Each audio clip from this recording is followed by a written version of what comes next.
स्वागत है आप सभी लोगों का आज की इस वीडियो में। हम आरआरबी एनटीपीसी का प्रैक्टिस सेट डिस्कस करने वाले हैं। तो पहला प्रश्न देखते हैं। पहला प्रश्न है हमारा, प्रथम पंचवर्षीय योजना का मुख्य फोकस था। तो प्रथम पंचवर्षीय योजना जो थी उसका मुख्य फोकस क्या था? तो इसका राइट आंसर क्या होगा? इसका राइट आंसर होगा कृषि क्षेत्र जो था वो प्रथम पंचवर्षीय योजना का मुख्य उद्देश्य था। अगर हम प्रथम पंचवर्षीय योजना की बात करें, इसकी जो शुरुआत हुई थी वो 1951 से 1956 तक ही प्रथम पंचवर्षीय योजना का समय था। और इस समय प्रधानमंत्री कौन थे? तो जवाहरलाल नेहरू जो थे वे इस समय प्रधानमंत्री थे। और ये जो प्रथम पंचवर्षीय योजना थी ये आपकी हैराड डोमर मॉडल पर प्रथम पंचवर्षीय योजना आधारित थी। अगर हम इसमें टारगेट की बात करें तो हमने 2.1% टारगेट रखा था, लेकिन वही हमने अचीव कितना किया? तो 3.6% टारगेट को हमने अचीव किया था प्रथम पंचवर्षीय योजना में। अगर प्रथम पंचवर्षीय योजना में ही हम आगे बात करें तो इसी के समय एसबीआई की स्थापना यानी कि स्टेट बैंक ऑफ इंडिया की हमने स्थापना की। भाखरा नागल बांध परियोजना और हीराकुंड जो बांध परियोजना थी और दामोदर रिवर वैली प्रोजेक्ट था वो इसी समय पंचवर्षीय योजना में हमने शुरुआत की थी। और आगे देखते हैं इसमें, तो ये हम आपको रिवीजन करा चुके हैं प्रैक्टिस सेट नंबर 2 में। चौथी, पाँचवीं और तीसरी पंचवर्षीय योजना मतलब 1 से लेके 6 पंचवर्षीय योजना का हम आपको पहले रिवीजन करा चुके हैं। बस ये प्रश्न आपका रिपीट हो गया है तो इसको हम फिर से करा रहे हैं। तो सेकंड जो पंचवर्षीय योजना थी वो 1956 से लेके 1961 तक चली और 1961 से 1966 तक 1961 से 1966 तक ये तीसरी पंचवर्षीय योजना थी। 66 से 69 तक आपका प्लान हॉलीडे चला। चौथी पंचवर्षीय योजना 69 से 74 तक चली। पांचवी पंचवर्षीय योजना 74 से लेके 78 तक चली और 78 से लेके 80 तक ये आपका रोलिंग प्लान चला था। ठीक है, ये आपको याद रखना। और पांचवी पंचवर्षीय योजना के समय प्रधानमंत्री जो थी वो इंदिरा गांधी थी। गरीबी हटाओ का नारा इसी समय दिया गया था। अब देखते हैं अगला प्रश्न। अगला प्रश्न आता है, भारत ने पहली बार किस वर्ष ओलंपिक खेलों में भाग लिया था? ये जो हम प्रश्न आपको कराते हैं इतने डिटेल के साथ, ये हमारी सीरीज ऐसे ही चलेगी। इतनी डिटेल से हम आपको सारे PYQs कराते हैं। तो पिछले वीडियो अगर आपने नहीं देखे तो वो PYQ सीरीज के वो भी वीडियो जरूर देख लीजिएगा, उनका लिंक आपको डिस्क्रिप्शन में दिया गया है। तो पहली बार भारत ने किस वर्ष ओलंपिक खेलों में भाग लिया था? तो पहली बार जो भारत के द्वारा ओलंपिक खेलों में हिस्सा लिया गया था वो आपका 1900 में हिस्सा लिया गया था। यहाँ पे भारत ने जो हिस्सा लिया था, जो इसके खिलाड़ी थे वो थे नॉर्मन पिर्चर्ड। कौन थे? नॉर्मन पिर्चर्ड जो थे वो भारत की तरफ से इन्होंने हिस्सा लिया था। लेकिन भारत में जो अपना आधिकारिक दल भेजा था वो 1920 में भारत की तरफ से आधिकारिक दल भेजा गया था। और भारत की जो हॉकी टीम थी उन्होंने एम्स्टर्डम में 1928 में गोल्ड मेडल जीता था। ये भी आपको याद रखना है। अगर हम ओलंपिक खेलों की बात करें तो ओलंपिक खेलों की जो शुरुआत है वो 776 BC यानी कि ईसा पूर्व से इसकी शुरुआत हुई थी। और आधुनिक ओलंपिक खेलों की, ये आपके प्राचीन ओलंपिक खेल थे 776 ईसा पूर्व में। और अगर हम आधुनिक ओलंपिक खेलों की बात करें तो आपकी ये 1896 में आधुनिक ओलंपिक खेलों की शुरुआत हुई। आधुनिक ओलंपिक खेलों के जो जनक हैं वो किसे कहा जाता है? ये आपके पियरे डी कोबर्टिन ये आपके आधुनिक खेलों के जनक थे, ओलंपिक खेलों के जनक थे। अगला प्रश्न देखते हैं। प्रश्न नंबर 3 है, भारतीय संविधान में पहला संविधान संशोधन, इसको थोड़ा बड़ा करते हैं, पहला संविधान संशोधन किया गया था। तो पहला जो संविधान संशोधन था ये आपका वर्ष 1951 में आपका पहला संविधान संशोधन किया गया था।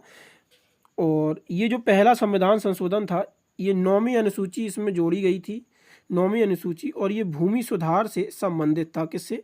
भूमि सुधार से ये आपका पहला संविधान संशोधन संबंधित था। अगर हम इसमें वर्तमान समय में सूचियों की बात करें तो वर्तमान समय में भारतीय संविधान में 12 अनुसूचियां हैं। जो सूची जोड़ी गई थी, 10वीं सूची जो जोड़ी गई थी वो दल बदल कानून से संबंधित थी। 1985 में इसको जोड़ा गया था। 11वीं अनुसूची जो थी वो आपकी 73वें संविधान संशोधन 1992 से जोड़ी गई थी और ये पंचायती राज से संबंधित थी। 12वीं अनुसूची जो थी वो आपकी 74वें संविधान संशोधन 1952 से ही जोड़ी गई थी और ये आपकी नगर पालिकाओं से संबंधित थी। इसी में हम बात करें तो जो 8वीं अनुसूची है ये आपकी भाषाओं से संबंधित है। भारत की राष्ट्रीय भाषा कोई नहीं है, लेकिन जो भाषा राजकीय भाषा है वो आपकी हिंदी है। और जो 8वीं अनुसूची में भाषाओं का उल्लेख है उसमें 22 भाषाएं दी गई हैं। अगला प्रश्न देखते हैं। अगला प्रश्न आता है, हिंदुस्तान रिपब्लिक एसोसिएशन की स्थापना कब हुई? तो हिंदुस्तान रिपब्लिक एसोसिएशन की जो स्थापना है वो आपकी 1924 में होती है। रामप्रसाद बिस्मिल, अशफाक उल्लाह खां, सचिन सालियान, इन लोगों के द्वारा हिंदुस्तान रिपब्लिक एसोसिएशन यानी कि HRA की स्थापना 1924 में की जाती है।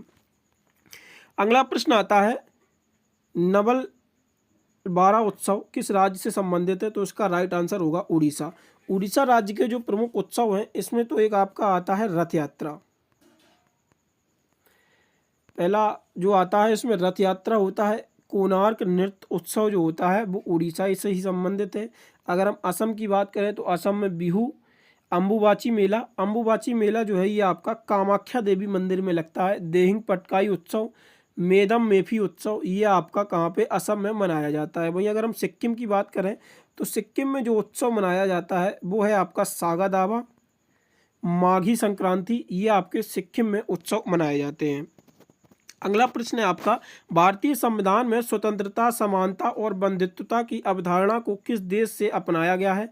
तो ये किस देश से अपनाया गया है? इसका राइट आंसर होगा फ्रांस। स्वतंत्रता, समानता और बंधुत्व की जो अवधारणा है ये हमने फ्रांस से, फ्रांस रिवॉल्यूशन के समय ये अवधारणा पैदा हुई थी फ्रांस में, तो फ्रांस के संविधान से ही हमने ये अवधारणा ली है भारतीय संविधान में। अगर हम जापान से बात करें तो विधि द्वारा स्थापित प्रक्रिया जो है, विधि के द्वारा जो प्रक्रिया स्थापित है वो हमने जापान से ली। अगर हम सोवियत संघ की बात करें यानी कि USSR की बात करें तो यहाँ से हमने 5 ईयर प्लान यानी कि पंचवर्षीय योजना जो हमने पहले क्वेश्चन में डिस्कस किया था, और मौलिक कर्तव्य जो हैं ये हमने USSR से लिए थे। तो ब्रिटेन से हमने क्या लिया? ब्रिटेन से हमने संसदीय प्रणाली और विधायी प्रक्रिया जो है, एक तो ब्रिटेन से हमने संसदीय प्रणाली, विधायी प्रक्रिया और सिंगल सिटीजनशिप, वो हमने ब्रिटेन से लिया। ऑस्ट्रेलिया से हमने क्या लिया? तो समवर्ती सूची और संयुक्त बैठक जो होती है वो ऑस्ट्रेलिया से ही हमने ली है। ज्वाइंट सिटिंग और जो राज्य सूची, संघ सूची और समवर्ती सूची होती हैं ये भी हमने किससे लिए हैं? ये हमने ऑस्ट्रेलिया से लिए हैं। और संविधान संशोधन जो है वो हमने साउथ अफ्रीका से लिया है, ये आपको याद रखना है। अगला प्रश्न आता है, वर्तमान स्थिति के अनुसार विश्व व्यापार संगठन में कितने देशों की सदस्यता है? अगर हम ये PYQ के हिसाब से देखें तो इसका राइट आंसर जो होगा वो आपका 164 देश होगा।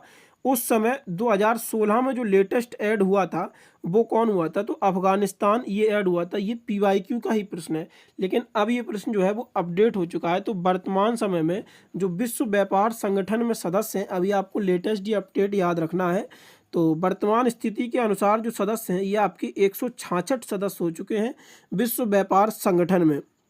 और WTO का आपको मुख्यालय पता ही होगा, जिनेवा में होता है। मैंने आपको ट्रिक भी बताई थी, जितने जिनके लास्ट में आता है वो सारे हेडक्वार्टर मोस्टली जो हैं वो जिनेवा स्विट्ज़रलैंड में ही होते हैं। जैसे WTO हो गया, WHO हो गया, ILO हो गया, WTO world trade organization, world health organization, और ILO इंटरनेशनल लेबर ऑर्गेनाइजेशन। और जो अंकटाड का भी मुख्यालय है वो आपका जिनेवा स्विट्ज़रलैंड में है। अब इसकी हम बात करते हैं इस प्रश्न की, जो WTO में जो वर्तमान स्थिति के अनुसार जो 2024 की फरवरी तक की लेटेस्ट अपडेट के साथ है ये, तो मतलब फरवरी 2024 के बाद अभी कोई सदस्य ऐड नहीं हुआ है। तो इसमें 166 सदस्य हैं, जिसमें जो आपका 165वां सदस्य था वो कोमोरोस था। कौन सा था? जो कोमोरोस कंट्री थी ये आपका 165वीं सदस्य थी। और 166वां जो था वो तिमोर लेस्ते जो है वो 166वां सदस्य बना है वर्ल्ड ट्रेड ऑर्गेनाइजेशन का। ये आपको याद रखना है, इम्पोर्टेंट प्रश्न है ये। 2024 के अपडेट के हिसाब से ये 166 कंट्रीज हो गई हैं अब। अगला प्रश्न आता है, भारत में पहला परमाणु ऊर्जा संयंत्र कहाँ पर स्थापित किया गया था? तो तारापुर में भारत का पहला परमाणु ऊर्जा संयंत्र स्थापित किया गया था। अगर हम तारापुर में, और ये महाराष्ट्र में आपका तारापुर स्थित है, ये 1969 में हमने इस ऊर्जा संयंत्र को स्थापित किया था। वहीं अगर हम कलपक्कम की बात करें तो कलपक्कम जो है वो ये हमने तमिलनाडु में स्थापित, भारत के तमिलनाडु में स्थापित है। काकापारा जो है वो आपका गुजरात में स्थित है। और केगा जो है ये आपका कर्नाटक में स्थित है। केगा कर्नाटक में है, काकापारा गुजरात में है, कलपक्कम तमिलनाडु, और तारापुर जो है ये आपका महाराष्ट्र में। और 1969 में ये पहला ऊर्जा संयंत्र था जो स्थापित किया गया था। अगला प्रश्न आता है, साइमन कमीशन भारत कब आया था? तो साइमन कमीशन भारत कब आया था? तो ये प्रश्न जो है वो इजी प्रश्न ही है। और भारत ये कब आया था साइमन कमीशन, तो इसका राइट आंसर क्या होगा, तो इसका राइट आंसर जो है वो 1928 होगा। 1928 में ही साइमन कमीशन भारत आया था। लेकिन अगर हम साइमन कमीशन के इतिहास की बात करें तो 1927 में ये साइमन कमीशन बना, 1928 में साइमन कमीशन भारत आता है। साइमन कमीशन जो बना वो सर जॉन साइमन की अध्यक्षता में साइमन कमीशन बना। और इस समय जो वायसराय थे वो कौन थे, तो इरविन जो थे इस समय वायसराय थे, ये भी आपको याद रखना है। साइमन कमीशन के समय वायसराय कौन थे, तो वो जो इरविन थे ये साइमन कमीशन के समय वायसराय थे। इरविन का कार्यकाल जो था वो 1926 से लेके 1931 तक इरविन का कार्यकाल था। और इसी समय एक पैक्ट भी होता है, गांधी इरविन पैक्ट, वो कब होता है, तो 1931 में ही गांधी इरविन पैक्ट होता है आपका। कब होता है, वो 1931 में। अगला प्रश्न है साची स्तूप का निर्माण किसने कराया था, तो साची स्तूप जो है ये अशोक के द्वारा इसका निर्माण कराया गया था। अशोक की अगर हम बात करें तो शासनकाल 269 बीसी से इसका 232 तक इसका शासनकाल रहा। इसने बौद्ध धर्म को अपनाया। कलिंग युद्ध जो है वो अशोक ने लड़ा, कब लड़ा, तो 261 बीसी के समय अशोक के द्वारा 261 में कलिंग युद्ध को लड़ा गया। अगला प्रश्न आता है, प्रश्न नंबर 11 है, पोखरण परमाणु परीक्षण 2 का कूट नाम क्या था, तो मतलब इसको एक नाम दिया गया था पोखरण परमाणु परीक्षण 2 को, तो इसका नाम क्या था, तो इसका नाम जो था वो था आपका ऑपरेशन शक्ति। और पोखरण का जो ऑपरेशन शक्ति परमाणु परीक्षण था ये कब हुआ था, तो ये मई 1998 में ये दूसरा ऑपरेशन शक्ति परमाणु परीक्षण हुआ था। अगर हम इसमें बात करें तो अटल बिहारी वाजपेयी इस समय प्रधानमंत्री थे। वहीं स्माइलिंग बुद्धा की बात करें तो ये आपका 1974 में इंदिरा गांधी के समय स्माइलिंग बुद्धा से नाम से ये हुआ था। दोनों ही इम्पोर्टेंट बनते हैं। 1974 में पहला जो हुआ वो स्माइलिंग बुद्धा नाम था, दूसरा जो हुआ ऑपरेशन शक्ति हुआ। पहले के समय इंदिरा गांधी प्रधानमंत्री थी, दूसरे के समय अटल बिहारी वाजपेयी प्रधानमंत्री थे। अगला आता है नीति आयोग द्वारा वुमेन ट्रांसफॉर्मिंग इंडिया अवार्ड किस वर्ष से शुरू किया गया है। मोस्ट इंपोर्टेंट प्रश्न बनता है नीति आयोग से, और जो अवार्ड नीति आयोग प्रोवाइड कराता है इनसे भी अच्छे खासे प्रश्न बनने हैं और अभी लेटेस्ट में आपने देखे भी होंगे। तो इसकी शुरुआत जो है वो कब से हुई थी, तो इसकी शुरुआत 2016 से इसकी शुरुआत की गई थी।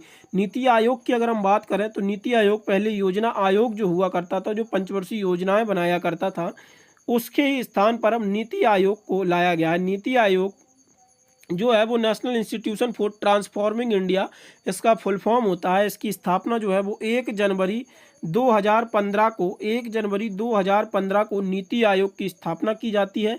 नीति आयोग की अगर हम बात करें तो जो इसका अध्यक्ष होता है वो पीएम होता है। तो वर्तमान समय में इसके पीएम कौन है, तो नरेंद्र मोदी नरेंद्र मोदी जी जो हैं इसके अध्यक्ष होते हैं। प्रधानमंत्री यानी कि अध्यक्ष होता है, तो अध्यक्ष कौन हुए, तो नरेंद्र मोदी जी इसके अध्यक्ष हुए।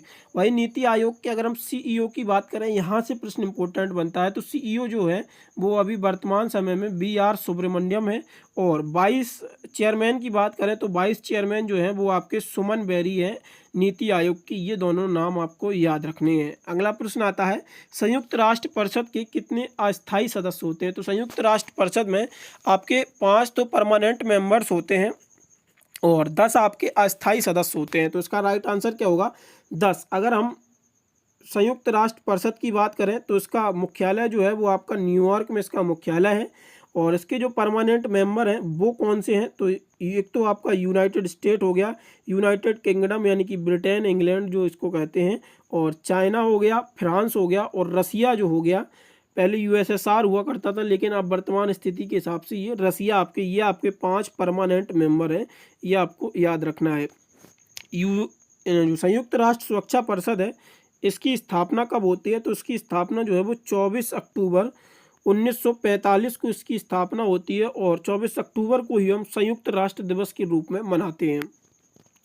अगला प्रश्न देखते हैं। अगला प्रश्न आता है हमारा मानव शरीर का pH स्तर क्या होता है। तो मानव शरीर का जो pH स्तर होता है वो 7.3 से 7.45 तक इसका pH का स्तर होता है।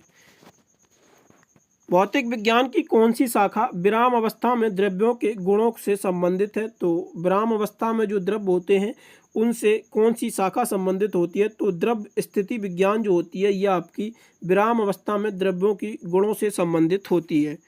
अगला आता है टैली में बनाए गए लेजर को हटाने के लिए कीबोर्ड कमांड क्या है? तो टैली में जो लेजर बनाया जाता है उसको हटाने के लिए कीबोर्ड कमांड क्या होती है?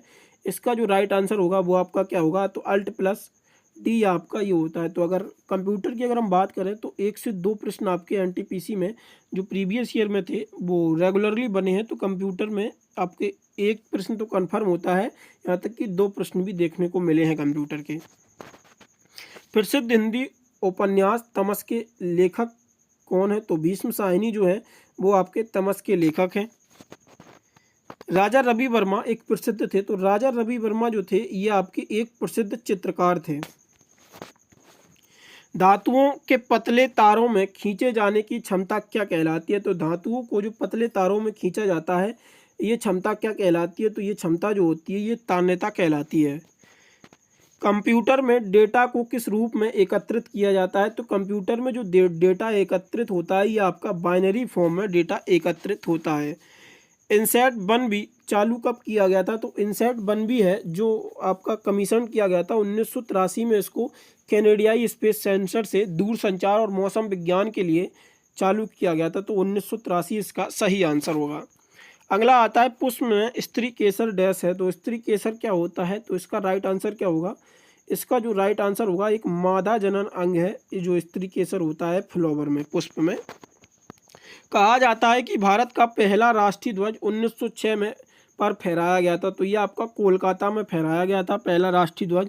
पारसी बागान जो जगह है यानी कि वर्तमान स्थिति में जो ग्रीन पार्क है वहाँ पे इसको फहराया गया था। और 1906 में ही एक महत्वपूर्ण घटना भी हुई थी। उसी समय ये जो कांग्रेस का अधिवेशन हुआ था 1906 में, कोलकाता में ही अधिवेशन हुआ था और इसकी अध्यक्षता जो है वो दादा भाई नौरोजी के द्वारा की गई थी। प्रोग्रामिंग लैंग्वेज जावा को डैश द्वारा विकसित किया गया है। तो प्रोग्रामिंग लैंग्वेज जो जावा है इसको विकसित किया गया है, किसके द्वारा इसको विकसित किया गया है?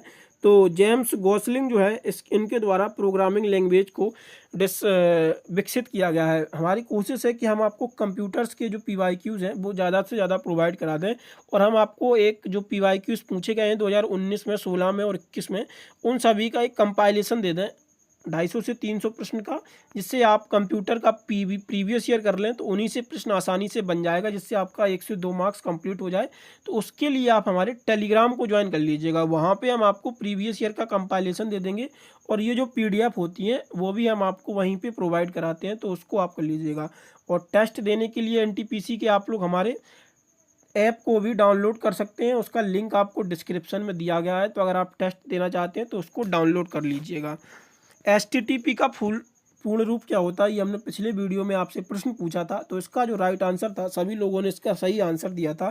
तो जो हाइपर टेक्स्ट ट्रांसफ़र प्रोटोकॉल होता है ये आपका HTTP का पूर्ण रूप होता है। अब देखते हैं आज का प्रश्न आप लोगों के लिए। इसका आंसर जो है वो आपको हमें कमेंट बॉक्स में बताना है। भारत के संविधान के पंचायतों से संबंधित भाग जो है, जो भारतीय संविधान में पंचायतें हैं वो किस भाग से संबंधित है ये आपको बताना है। भाग 8, भाग 11 और ये आपको बताने हैं सारे हमें कि किस भाग से ये संबंधित है। ठीक है, ये आपके साथ 4 ऑप्शन दिए गए हैं और ऐप को मैंने बता ही दिया है। ऐप आप लोग डाउनलोड कर सकते हैं। आपको daily current affair free, SSC, RRB, UPSC, DSSB के मतलब जितने भी एग्ज़ाम्स होते हैं, वनडे एग्ज़ाम्स और UPSC के, यहाँ पे मैथ CSET का हम कराते हैं जो मेनली होता है।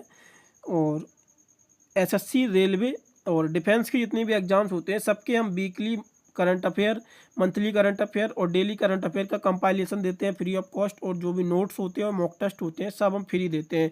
यहाँ पे आपको हर एग्ज़ाम के 100+ फुल लेंथ मॉक टेस्ट देने को मिल जाएंगे। डेली हम आपको इम्पोर्टेड करंट अफेयर भी शेयर करते हैं और टॉपिक वाइज 75+ फ्री जो टेस्ट मॉक टेस्ट है वो है। और GK के 50+ सेक्शनल और प्रीवियस ईयर मॉक टेस्ट यहाँ पे प्रोवाइड करा है। कि मतलब कंटेंट यहाँ पे एक कैटेगरी का कंटेंट दिया गया है, बेहतरीन कंटेंट है। अगर आप प्रीवियस ईयर लगाएंगे तो आपको भी पता लगेगा कि कितनी बेहतरीन तरीके से, और जो हमारे लेटेस्ट मॉक भी होते हैं जो लेटेस्ट पैटर्न के हिसाब से डलते हैं वो भी यहाँ पे प्रोवाइड कराए गए हैं। तो आप मॉक टेस्ट जरूर दिया करें हमारे ऐप पे। तो ऐप का लिंक आपको डिस्क्रिप्शन में दिया गया है, वहाँ से आप डाउनलोड कर सकते हैं। और स्टैटिक जीके के लिए आप सभी लोगों को बता दें कि ये हमारी स्टैटिक जीके की ई बुक है। अगर आप इसे परचेज़ करना चाहें तो आप इसे परचेज़ कर सकते हैं। इसका प्राइस जो है वो मात्र 49 रुपये है। इसका लिंक आपको डिस्क्रिप्शन में दिया गया है, वहाँ से आप इसे परचेज़ कर सकते हैं। बाकी ये आपको सोशल पेजेस दिए गए हैं, यहाँ पे आप ज्वाइन हो सकते हैं। और अगर आप लोग चैनल पर पहली बार आए हैं तो चैनल को प्लीज़ आप लोगों से रिक्वेस्ट है कि चैनल को सब्सक्राइब कर लें और अपने दोस्तों के साथ ज़्यादा से ज़्यादा शेयर करें और वीडियो को लाइक और कमेंट बॉक्स में अपना आंसर ज़रूर दें। धन्यवाद।